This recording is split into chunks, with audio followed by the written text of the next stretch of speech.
जय हिंद साथियों, एक बार पुनः स्वागत है आप लोगों का अपने यूट्यूब चैनल TCC अकेडमी पर। जैसा कि आप सभी साथियों को पता है कि हम हाई स्कूल का एक चैप्टर है बहुपद, जिसके बारे में आप लोगों को क्या कर रहे हैं, पढ़ा रहे हैं। ये जो हमारा चैप्टर है ये बहुत ही इम्पॉर्टेंट चैप्टर है, ये हमारा स्टार्टिंग का चैप्टर है।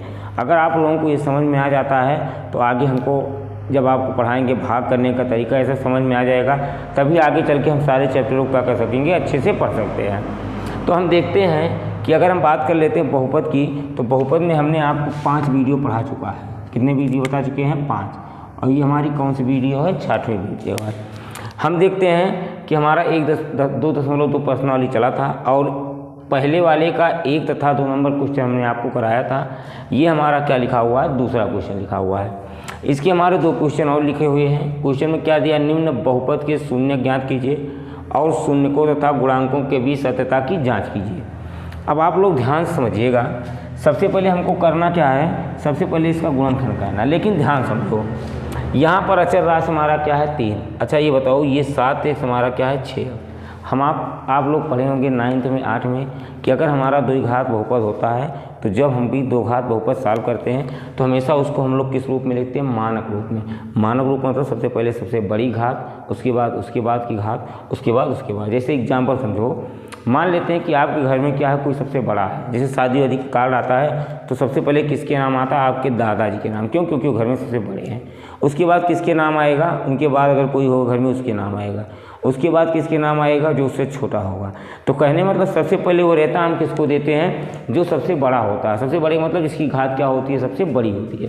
तो अगर हम इसको मानक रूप में लिखना चाहें तो देखो, इसको मानक रूप में ऐसे लिखेंगे, 6x² - 7x - 3 बराबर क्या लिख सकते हैं? 0। अब देखो, 6 और 3 का गुणा कराएंगे, कितना हो जाएगा? 18। 6 और 3 का गुणा कितना हो जाएगा? 18। अब 18 को 2 ऐसे भागों में तोड़ना है कि जोड़ने घटाने पर आ जाए 7 और गुणा करने पर 18। तो 9 दूना 18 और 9 में से 2 गया 7। तो हम देखते हैं तो यह आ जाएगा 6x² माइनस लगाओ 9 - 2, ये हो गया x और माइनस कितना हो गया? 3 बराबर 0। तो ये हो जाएगा 6x², यहाँ से हो गया -9x माइनस प्लस 2x -3 बराबर कितने के? 0 के। अगर यहाँ से कॉमन कर ले, 3x कॉमन हो जाएगा, 3 दूना 6, 2x माइनस कितना आया? 3। जहाँ कुछ नहीं कॉमन वहाँ पर 1 कॉमन, यहाँ प्लस है इसलिए प्लस कॉमन किए हैं 1, तो ये हो जाएगा 2x - 3 बराबर कितना आया? 0। देखो 2x - 3, 2x - 3, तो ये हो जाएगा हमारा 2x - 3 बराबर कितने के? और अगर यहाँ से बचा क्या? 3x + 1 बराबर क्या आया? 0। देखो 2x - 3, 3x + 1, तो यहाँ लिखेंगे 2x - 3 बराबर 0। तो ये हो जाएगा 2x बराबर कितने के? 3 के। तो x बराबर 3/2 के। अगर यहाँ से सॉल्व करें तो ये हो जाएगा 3x + 1 बराबर 0। तो ये हो जाएगा 3x बराबर -1 के, x बराबर -1/3 के। अब हम लोग ध्यान समझते हैं। देखिए हमारा x का एक बार मान कितना आ गया? 3/2। एक बार क्या आया? -1/3। इसको हम कितना मान सकते हैं? अल्फा। और इसको कितना मान सकते हैं? बीटा। अब देखो हमें करना क्या है, हमने आपको बताया सत्यता की जांच करनी है। सत्यता की जांच करनी है। सत्यता का जांच का मतलब क्या है कि एक बार हम अल्फा प्लस बीटा लेंगे, एक बार फार्मूले पर लगाएंगे, दोनों मान बराबर, तो हमारा क्या है? सही है। तो हमें पता है, लिखेंगे अल्फा प्लस बीटा बराबर -b अपान कितने के? 1। ये बताओ अल्फा का मान कितना है? 3/2। अगर यहाँ से बात कर लेते हैं बीटा का मान -1/3, ये तो है। देखो ये हो जाएगा, यहाँ से -b का मान हो जाएगा प्लस 7 कितना हो जाएगा? 6। अब यहाँ सॉल्व करो, 3 त्रिक का 9 प्लस माइनस गुणा -2 × 9 2, 3 दूना 6 बराबर 7/6 के। तो ये भी आ जाएगा, 9 में से 2 गया 7/6 बराबर 7/6। तो कहने मतलब हमारा मान क्या आ गया, बराबर। उसी प्रकार देखते हैं अल्फ़ा गुणे क्या निकालते हैं, बीटा, बराबर। अगर अल्फ़ा और बीटा की बात कर लेते हैं तो हो जाएगा -3/6। अल्फ़ा का मान कितना दिया हुआ है, 3/2। बीटा का मान कितना है, -1/3। 3 से 3 कैंसिल, 3 का 3 दूना 6, 1/2। कहने मतलब अगर यहाँ से देखा जाए तो ये भी हमारा आ जाएगा 1/2 बराबर -1/2। तो ये हमारा क्या आ जाएगा, देखते हैं कर तो नहीं रहा है, नहीं, चलिए दिखाई पड़ रहा है। तो ये हमारा क्या हो गया, सत्यता की जांच हो गई। अब देखते हैं क्वेश्चन नंबर 2 हमारा लिखा गया 4u² + 8u। अब इसको हमको गुणनखंड करना। देखिए अचर राशि तो है नहीं, अगर अचर राशि नहीं तो इसका गुणनखंड कर कैसे सकते हैं। देखिए जहाँ कुछ नहीं कामन, सबसे पहले कामन करेंगे, 4 यहाँ कामन हो गया, 4u हो गया। तो यहाँ से हो जाएगा u प्लस, देखो यहाँ से u बाहर चला गया, 4 दूना 8, 4 बाहर चला गया, बचा कितना 2, बराबर क्या लिख सकते हैं 0। तो ये आ गया 4u, ये आ गया u + 2। तो सबसे पहले लिखेंगे 4u बराबर 0 के, तो u बराबर कितना हो जाएगा 0/4 के, तो u बराबर हमारा कितना आ गया 0। तो ये पहला वाला मान आया, u का मान कितना आ गया 0। अब यहाँ से हो गया u + 2 बराबर कितने के 0 के, तो u बराबर कितना हो जाएगा -2। तो ये हमारा दूसरा आ गया। तो ये मान लेते हैं अल्फ़ा और ये क्या मान लेते हैं बीटा। तो अल्फ़ा का मान हमारा कितना आया 0 और बीटा का मान कितना आ गया -2। अगर यहाँ से लिखें सत्यता की जांच, सत्यता की जांच, अरे भैया देखो भैया, सबसे पहले हम लोग क्या लिखेंगे, अल्फ़ा + बीटा बराबर -b/a। अच्छा ये देखते हैं अल्फ़ा का मान कितना आया है 0, बीटा का मान कितना आया -2, यहाँ -b का मान -8 और बटे क्या हो गया 4। तो यहाँ से हो जाएगा 0 -2, 4 दूना 8, ये आ गया -2। हमें पता है कि 0 में से 2 नहीं घटेगा, 2 में से 0 घटाएंगे चिन्ह माइनस में, -2 बराबर माइनस कितना आ गया 2। कहने मतलब ये जो हमारा मान आया वो क्या आया बराबर। अगर हम बात कर लेते हैं गुणनफल की, किसकी बात कर लेते हैं गुणनफल की, तो गुणनफल का मतलब हो जाएगा अल्फ़ा गुणे बीटा, ये बराबर हो जाएगा c/a। अल्फ़ा का मान 0, बीटा का मान -2। अब यहाँ देखते हैं, देखो ये 4u + 8u दिया है, कहने मतलब क्या यहाँ c का कोई मान दिया है, अगर नहीं दिया है तो c का मान हम लोग क्या मान लेंगे 0। अरे भैया मान लेते हैं कि तुम्हारे पास 1 रुपया ना है बा, तो अगर हम कहीं भैया तो पैसा दिया तो लगे कहाँ देबो, जब भैया ना है बा दे नहीं बा, तो यहाँ पर जब c का मान नहीं दिया गया तो हम क्या मानेंगे, उसके पास 0 रुपये है, कहने मतलब नहीं दिया तो मान क्या है 0 है। तो यहाँ पर हम लोग क्या लिख सकते हैं 0 और a का मान क्या है 4। तो ये हो जाएगा किसी संख्या में 0 से गुणा 0, और यहाँ भी जब किसी संख्या में 0 से भाग कितना हो गया 0। तो अगर हम लोग इस टाइप के क्वेश्चन आएंगे तो हमें विश्वास है कि आप लोग कर लेंगे। अभी 2 क्वेश्चन और बचा हुआ है, आप लोगों को 2 क्वेश्चन उसको भी हम सॉल्व कराते हैं। अगर आप लोगों को स्क्रीनशॉट लेना हो स्क्रीनशॉट ले लीजिए, उसके बाद आगे का जो 2 क्वेश्चन दिया हुआ है उसको हम सॉल्व कराते हैं।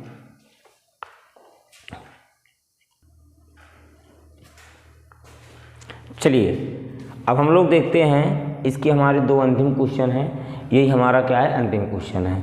अब हम देखते हैं हम इसको कैसे सॉल्व करेंगे। देखते हैं लिखा हुआ है t² माइनस क्या लिखा हुआ है 15। तो ध्यान समझिएगा, सबसे पहले इसका गुणनखंड करना है तो इसको लिख सकते हैं t²। हमको पता है कि 15 लिखा हुआ है, 15 को हम लिख सकते हैं √15 का स्क्वायर। ज़रा ये बताइए फार्मूला हमारा क्या बना। अगर यहाँ से देखा जाए तो a² माइनस b², इसका मतलब हो गया कि एक ब्रैकेट में a माइनस बी और एक ब्रैकेट में हमारा क्या हो जाएगा a प्लस बी। तो एक ब्रैकेट में हमारा हो गया a माइनस बी और एक ब्रैकेट में हमारा क्या होगा a प्लस बी।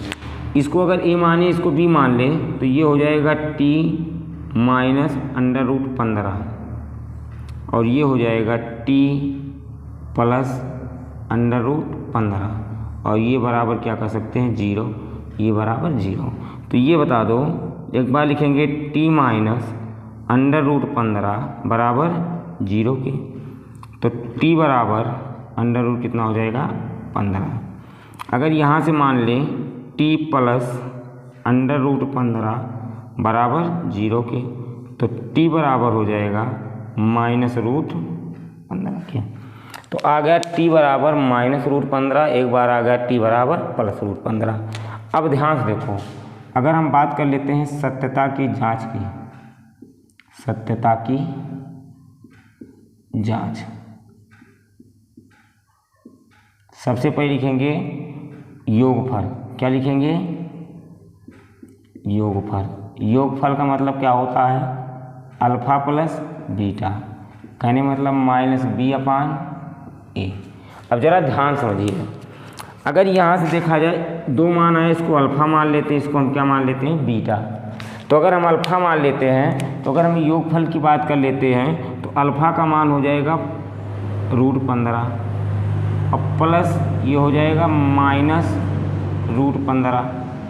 अगर यहाँ से बात कर लेते हैं, तो ये बताओ, यहाँ टी स्क्वायर यहाँ 15 दिया है, टी स्क्वायर मतलब एक्स स्क्वायर। क्या बी एक्स वाला मान पता है? नहीं पता है। अगर बी एक्स का मान ना दिया गया तो कोई मान का हुई 0। हमने इसके पहले बताएं कि अगर कोनो मान ना दिया गया तो कोई मान कितना मान लिया जाता है? 0। तो अगर वो मनवा दिए ना हुआ तो का कहाँ रख सकते हैं? ना रख सकते हैं, ना रख सकते हैं, मान कितना हुई? 0। हमको पता है कि 0 आगे ना तो माइनस लगता है ना तो प्लस लगता है, बटे 1 हो गया। ये दोनों हमारा क्या हो गया? कैंसिल, प्लस माइनस गुणा, तो 0 बराबर कितना हो गया? 0। तो कहने मतलब मूलों का जो योगफल आया वो कितना आ गया? 0। इसी प्रकार हमको सत्यता की जांच करना है। आगे देख लेते हैं, अगर देखा जाए तो गुणनफल क्या लिख सकते हैं? गुणनफल। तब ध्यान देते हैं, अगर हम गुणनफल की बात कर लेते हैं तो गुणनफल में होगा क्या? अल्फा गुणे बीटा। अल्फा गुणे बीटा का मतलब हो जाएगा c अपान ए। तो ये देखते हैं, अल्फा का मान अंडर रूट 15, बीटा का मान माइनस अंडर रूट 15, ये हो जाएगा देखो माइनस 15 बटे 1। हमको पता है रूट का गुणा कितना हो जाता है? प्लस में। तो ये हो जाएगा 15, लेकिन ये माइनस लगा है, माइनस 15 बराबर माइनस 15 के। तो चाहे अल्फा इंटू बीटा निकालेंगे, चाहे फार्मूले पर निकालेंगे, दोनों मान हमारा क्या आ गया? बराबर आ गया। अब देखते हैं, ये हमारा प्रश्नावली 2.2 के पहले का ये हमारा क्या है? अंतिम क्वेश्चन है। अब ध्यान समझते हैं, इसमें हमको क्या करना है? सबसे पहले हमको शून्य निकालना। शून्य का मतलब क्या करना? गुणनखंड करना है। तो जरा ध्यान से देखिए, 4 और 3 का गुणा कराएंगे, 4 3 कितना हो जाएगा? 12। 12 को हमको 2 ऐसे भागों में तोड़ना है कि केवल एक एक्स आ जाए। तो 4 3 12 और 4 में से 3 गया, एक एक्स। तो इसको लिख सकते हैं 3x square minus 4 minus 3 into x, और माइनस कितना होगा? 4 बराबर 0 के। देखते हैं, इसको लिख सकते हैं 3x square minus 4x, minus minus का गुणा प्लस 3x माइनस 4 बराबर कितने के हो गया? 0 के। अगर यहाँ से x कॉमन कर लिया जाए तो ये हो जाएगा 3x माइनस 4 के, प्लस 1 कॉमन कर लिया जाए तो 3x माइनस 4 के। 3x माइनस 4, 3x माइनस 4, तो यहाँ लिख सकते हैं 3x माइनस 4, यहाँ लिख सकते हैं x प्लस 1 बराबर 0 के। यहाँ देखते हैं 3x माइनस 4 बराबर 0 के, तो हो जाएगा 3x बराबर 4 के। तो x बराबर 4 बटे 3 के। आगे देखा जाए तो x प्लस 1 बराबर कितने के? 0 के। तो x बराबर कितने के? माइनस 1 के। देखो, इस वाले मान को अल्फा और इस वाले मान को क्या मान लेते हैं? बीटा। अगर हमारा 2 मान आया है तो एक को क्या मान लेते हैं? अल्फा, एक को क्या मान लेते हैं? बीटा। आगे देखते हैं, हम यहाँ से देखा जाए तो लिख सकते हैं सत्यता की जांच। सत्यता की जांच। अब देखो, सबसे पहले क्या लिखेंगे? योगफल। योग, ध्यान देख ले, है कट तो नहीं रहा है। चलिए, तो अगर बात कर लिया जाए योगफल की, तो हम देखते हैं योगफल का मतलब क्या हो जाता है, अल्फा प्लस बीटा। यहाँ से हो जाएगा -b अपान कितने की 1 है। तो जरा ध्यान देखते हैं, अल्फा का मान आया कितना 4/3। अगर हम बीटा की मान कर लेते हैं तो प्लस माइनस कितना हो जाएगा 1/1। तो हो गया 4/3 माइनस 1/1। तो 4 माइनस 3 कितना हो गया 3। 4 में से 3 गया 1/3। तो अगर यहाँ से देखा जाए तो ये मान हमारा कितना आ गया 1/3। अगर यहाँ से देखते हैं, यही बराबर लगा लो, इसका मान हो जाएगा माइनस, माइनस माइनस क्या हो गया प्लस 1/3, अर्थात 1/3। 1 कितना आया 3। तो हम देखते हैं अगर हम योगफल से निकालते हैं तो दोनों मान हमारा क्या आया बराबर। लेकिन अब ध्यान से देखते हैं, अगर हम बात कर लेते हैं गुणनफल की, तो देखो गुणनफल का मतलब अल्फा गुणे बीटा बराबर c/a। ये बताओ अल्फा का मान कितना दिया हुआ है 4/3, बीटा का मान 1/3, c का मान कितना हो जाएगा -4/3। देखते हैं यक्स का जो मान आया है, सॉरी 1/3 नहीं है, ये हमारा क्या है -1 है। तो गुणा कराएंगे 4 × 9 4 और बटे क्या हो गया 3, ये हो गया -4/3। तो यहाँ पर भी दोनों मान क्या आ गया बराबर आ गया। तो देखते हैं कि ये हमारा बहुपद का जो हमारा 2.2 का चैप्टर है एनसीईआरटी पैटर्न पर, आपको जब भी एग्जाम में बैठेंगे एनसीईआरटी से सारे प्रश्न मिलने हैं। तो एनसीईआरटी का जो हमारा चैप्टर उसका 2.2 का ये हमारे आपके 6 क्वेश्चन थे करा दिए गए हैं। अब जो हमारा इसमें अगला क्वेश्चन है मूलों का योगफल गुणनफल दिया रहेगा, अब बाकी आगे सॉल्व करना रहेगा। तो आप लोगों को कल कराते हैं। हम देखते हैं कि हमारी जो श्रृंखला चले, आप लोगों को रेगुलर 1-2 वीडियो मिलता रहेगा और आप लोग इसको विधिवत देखिए। हम कहते हैं अगर आप लोग रेगुलर हमारे साथ जुड़े हुए हैं तो आप लोगों को नाजायज़ किसी भी प्रकार का पैसा फूंकने की ज़रूरत नहीं है, आपको कहीं भी कोचिंग करने की ज़रूरत नहीं पड़ेगी। अगर मान लेते आपको आवश्यकता है और आपको हमसे कोचिंग करना है या आप लोगों को पढ़ने की इच्छा है और अच्छे से आपको मैथ सीखना है, तो हमको आप लोगों को पता है कि हमारी कोचिंग ऑफलाइन कक्षाएं जो है वो गंगौली चौराहे अयोध्या में चलती हैं। अगर आप लोग कोचिंग ज्वाइन करना चाहते हैं तो बेहतर सबसे न्यूनतम शुल्क में, ये मान के चलिए अगर आपके पास शुल्क नहीं है, जो छात्र कमज़ोर हैं या पढ़ना चाहते हैं शुल्क नहीं, वो भी आकर के कक्षाएं ले सकते हैं। आप लोग आइए, आप लोगों को तीनों सब्जेक्ट जो है वो बिल्कुल एकदम न्यूनतम शुल्क में पढ़ाया जाएगा।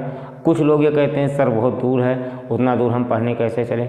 देखिए भैया, अगर आपको अपनी ज़िंदगी प्यारी है, आपको ये है कि हमको ज़िंदगी में कुछ करना है, तो अगर आपको ज़िंदगी में कुछ करना है और आपको कुछ आगे बढ़ना है और आपको बेहतर शिक्षा की ज़रूरत है, आपको बेहतर पढ़ने की ज़रूरत है, तो 10 किलोमीटर 15 किलोमीटर 20 किलोमीटर आप लोग आराम से आगे जा सकते हैं। हम भी यहाँ से साइकिल चला करके अयोध्या फिजिक्स पढ़ने जाते थे, दर्शन अगर हम भी केमिस्ट्री पढ़ने जाते थे, तो हमारे लिए भी तो दूर था। अगर हम भी यही कहते नहीं हमको नहीं जाना, शायद आप लोगों को आज ना पढ़ा रहे होते। तो अगर आप लोगों को भी अच्छी शिक्षा चाहिए तो कोई भी मंजिल दूर नहीं है, आप लोग वहाँ तक जा सकते हैं। बिल्कुल आराम चाहिए, थोड़ा साइकिल चला दीजिए आधा घंटा 1 घंटा, आपका माइंड भी फ्रेश हो जाएगा, आराम से आकर पढ़ लेंगे। अगर आप लोगों को और बेहतर चाहिए तो आप लोग गंगौली चौराहे पर आकर के ऑफलाइन क्लास ले सकते हैं। जो हमारा आगे का टॉपिक है आप लोगों को कल कराते हैं। तब तक के लिए आप सभी साथियों को जय हिंद। आप लोग हंसते रहें, मुस्कुराते रहें। मिलते हैं नए जोश तथा नई ऊर्जा के साथ अगले वीडियो में। तब तक के लिए जय हिंद।